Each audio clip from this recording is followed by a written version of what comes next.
Greetings. आज का हमारा टॉपिक है फेफियन differential equation.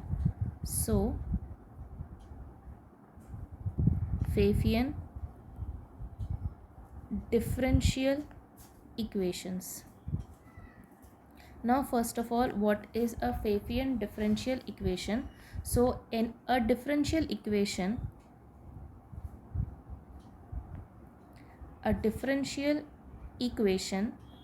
of the form f1 of x1 x2 and so on up till xn with respect to dx1 plus f2 of the form x1 and so on up till xn with respect to dx2 plus and so on plus fn x1 x2 and so on up till xn with respect to dxn equals to 0. If any differential equation is of this form, then the differential equation is called as a Pfaffian differential equation, where all fi's, where I equal to 1, 2 and so on up till n are continuous function, are the continuous functions. ठीक है. So this expression जो हम left hand side पे देख रहे कि function f1 is the function of all variables from x1 to xn, इसका derivative with respect to dx1 plus f2 with respect to all xn with respect to dx2 and fn all the variables with respect derivative with respect to xn when all such continuously differentiable functions, these are continuous function. अगर ये continuous functions है, इसका मतलब क्या होगा कि ये continuously differentiable functions हैं. तो अगर कोई ऐसा फंक्शन है जो कंटिन्यूसली डिफरेंशिएबल फंक्शन है और उन सब का एडिशन इक्वल टू 0 मिलेगा, then that differential equation is called या is termed to be a Pfaffian differential equation. Now this Pfaffian differential equation is represented by du.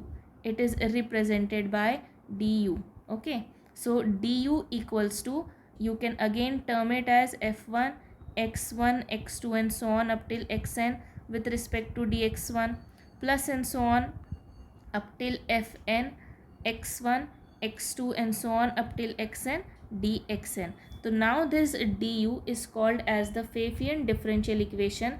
अब ये कंटिन्यूस फंक्शंस का सम ऑफ ऑल कंटिन्यूस फंक्शन है, इसलिए ये continuously डेरिवेबल भी है. Okay, now see,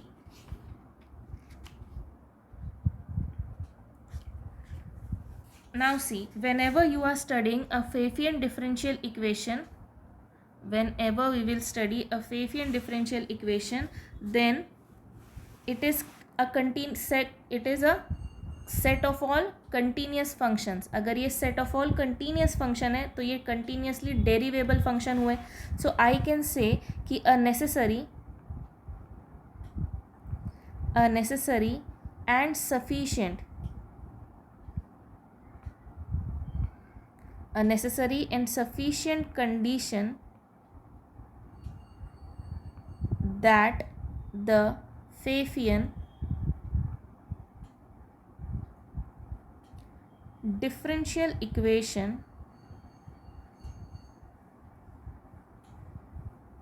x dot dr. ठीक है. Now what is x? X is a vector and dr is termed to be the Pfaffian differential equation, is equals to p of dx yz with respect to dx plus q x y z with respect to dy plus r x y z with respect to dz is equal to 0. be integrable is that x dot curl x is equal to 0. Now you all can understand कि अगर एक function continuous है, अगर एक function continuous है तो वो differentiable होगा. अगर वो डिफरेंशिएबल है तो वो इंटीग्रेबल होगा.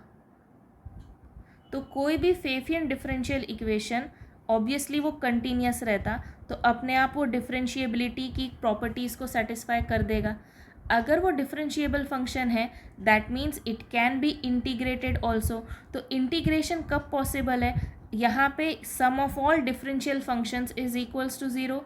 देयरफॉर द डॉट प्रोडक्ट, यहाँ पे क्या है, ये डॉट प्रोडक्ट है, x dot curl x equals to zero. Now curl क्या होता है?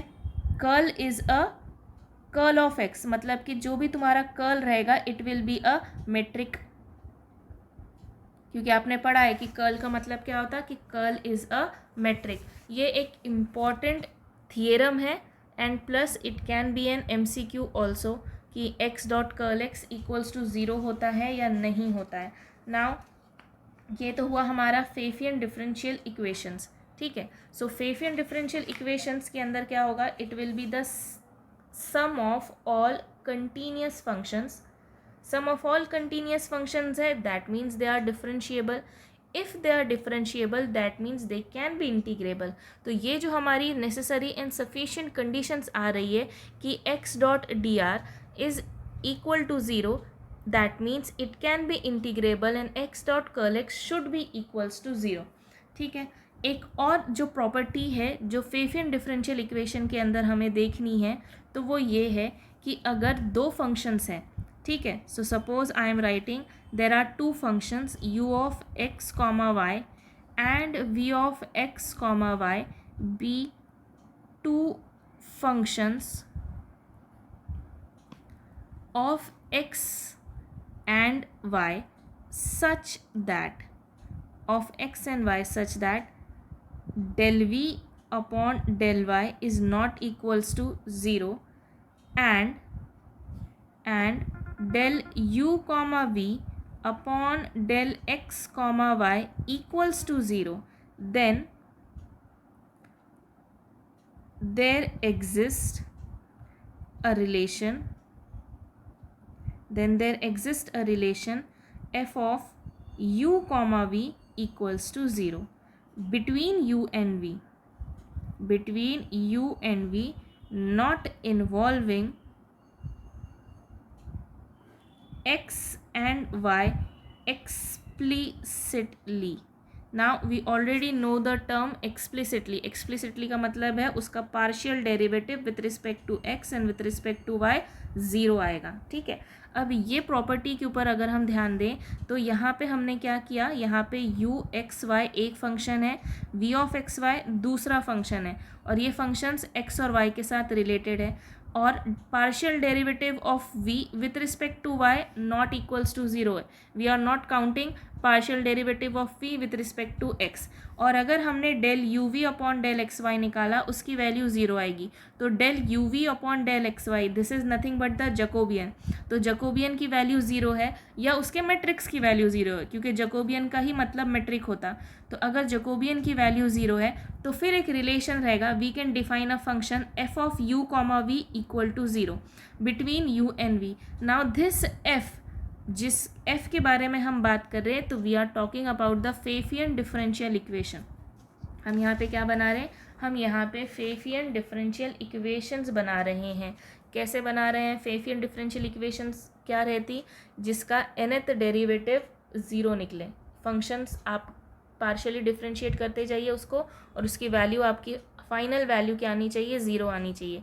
तो इस प्रॉपर्टी जब हम डेरिवेटिव निकालेंगे, जब हम जकोबियन निकालेंगे तो अगर वो वैल्यू ज़ीरो आ रही है तो जो फंक्शन f डिफाइन होगा जो u और v से बनेगा it can be termed to be a Pfaffian differential equation. Okay, now